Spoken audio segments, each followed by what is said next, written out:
Audio Jungle.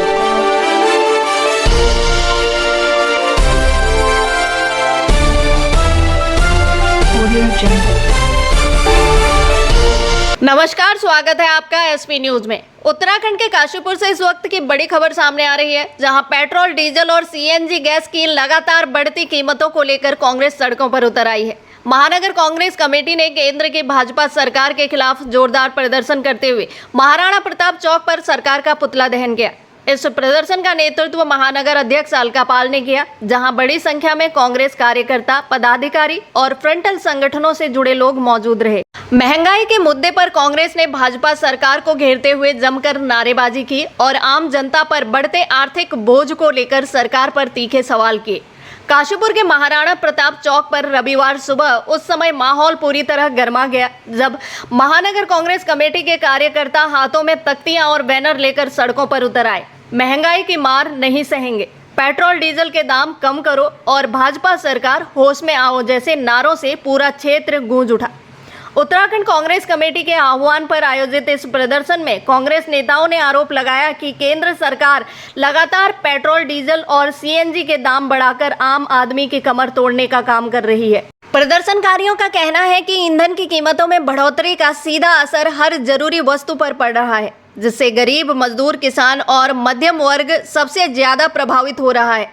महानगर अध्यक्ष अलका पाल ने भाजपा सरकार पर सीधा हमला बोलते हुए कहा कि आज देश का आम नागरिक महंगाई की आग में जल रहा है, लेकिन केंद्र सरकार जनता के परेशानियों से पूरी तरह बेखबर नजर आ रहा है।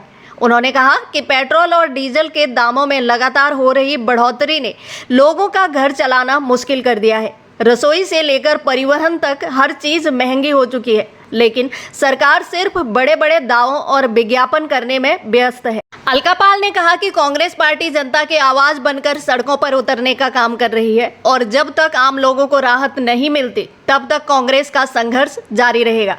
उन्होंने कहा कि भाजपा सरकार की गलत आर्थिक नीतियों के कारण आज हर वर्ग परेशान है।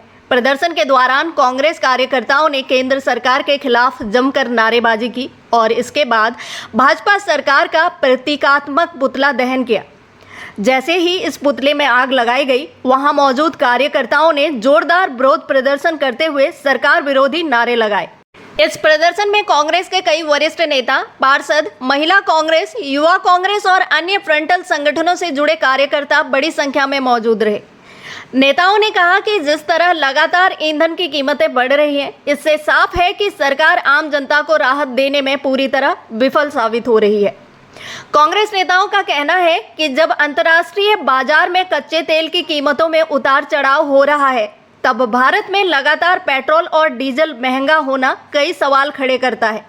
उन्होंने आरोप लगाया कि केंद्र सरकार टैक्स के जरिए आम जनता के जेब पर लगातार बोझ डाल रही है। प्रदर्शन के दौरान कांग्रेस नेताओं ने चेतावनी दी, अगर जल्द ही पेट्रोल, डीजल और सीएनजी गैस के दामों में कमी नहीं की गई तो आने वाले दिनों में आंदोलन को और बड़ा रूप दे दिया जाएगा। उन्होंने कहा कि कांग्रेस जनता के हितों में हर स्तर पर संघर्ष करेगी और महंगाई के खिलाफ यह लड़ाई लगातार जारी रहेगी। तो काशीपुर में बढ़ती महंगाई और ईंधन की कीमतों को लेकर कांग्रेस ने भाजपा सरकार के खिलाफ खुला मोर्चा खोलते हुए केंद्र सरकार का पुतला दहन किया।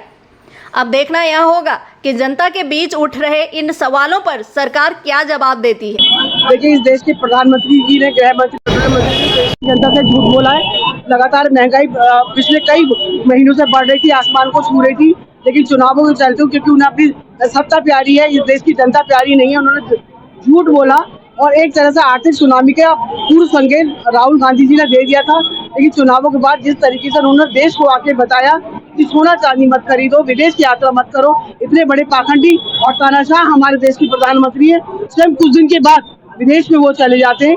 आज तक कम से कम 800 करोड़ रुपए से ज्यादा उन्होंने हवाई यात्रा की है, लेकिन जब सिंदूर 2 होता है, एक भी देश आके भारत के साथ आके खड़ा नहीं होता। आखिर इस ऐसी विदेश यात्रा का क्या फायदा है? इनकी विदेश नीति पूरी तरीके से पहले। वास्तविकता यह है साथियों कि एप्स्टीन फाइल में से अपना नाम और अपने पेट्रोलियम मंत्री का नाम छुपाने के लिए, अपने नेताओं का नाम छुपाने के लिए इस देश की अस्मिता को उन्होंने अमेरिका के हाथों गिरवी रख दिया है। उन्होंने एक तरह से इस देश को पराधीन बना दिया है। ठीक है, लगातार पेट्रोल डीजल से के दामों से न सिर्फ महंगाई चारों तरफ बढ़ती है, हर तरफ से महंगाई की मार जनता को झेलनी पड़ती है। ट्रांसपोर्टेशन महंगा होता है, जिसकी वजह से महंगाई होती है। हवाई सफर हो, बस का सफर हो, हर चीज इस देश में महंगी हो जाती है। जब हमें रशिया से अच्छा तेल मिल सकता है और साफ तेल मिल सकता है, सस्ता तेल मिल सकता है, तो आखिर क्यों ट्रम्प के दबाव में आकर हम लोग रशिया से तेल ना लेकर के एक तरफ तो अपने विदेशी संबंधों को हम लोग खराब कर रहे हैं। आज की तारीख में सारे तमाम पड़ोसी देशों से हमारे संबंध खराब है। नेपाल में आज बहुत अच्छा और सस्ता तेल वो अपनी जनता को दे रहे हैं। ना हमारे बांग्लादेश से, ना नेपाल से, ना श्रीलंका से हमारे संबंध पूरी तरीके से खराब है। विदेश नीति इनकी फेलियर है, इनके विदेशी दौरे इनके फेलियर है। इस देश की जनता को झूठ बोलते हैं और ऐसे प्रधानमंत्री है कि इन्होंने अपने कार्यकाल में एक बार भी आके मीडिया के सामने आके जनता की दो दर्द की बात नहीं रखी और जनता का प्रश्नों का सामना नहीं किया और अपनी मन की बात जनता के ऊपर लादने का काम करती है।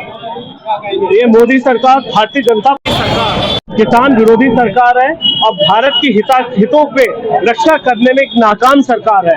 आज की तारीख में यदि आप देखिए, डीजल के दाम, पेट्रोल के दाम, महंगाई, खाने पीने का दूध, मिट्टी का तेल, सरसों का तेल बुरी तरीके से बेतहाशा वृद्धि हो चुकी है। यदि जरा से भी शर्म मोदी सरकार में है तो मोदी सरकार की समस्त अपने मंत्रियों के साथ इस्तीफा दे देना चाहिए और देश से माफी मांगनी चाहिए।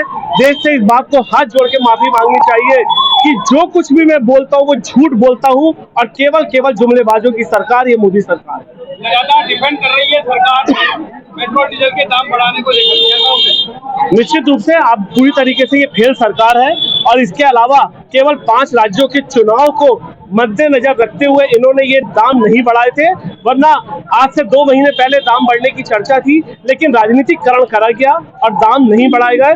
तुरंत चुनावों के बाद दाम बढ़ाए गए। आप सब हिंदुस्तान की सब जनता देख रही है कि जिस प्रकार से शोषण किसानों के साथ, महिलाओं के साथ, देश के नागरिकों के साथ आज हो रहा है, इसका जवाब निश्चित रूप से आने वाले समय में भारतीय जनता पार्टी की सरकार को हमारे भारत देश के समस्त सम्मानित नागरिक निश्चित रूप से देंगे।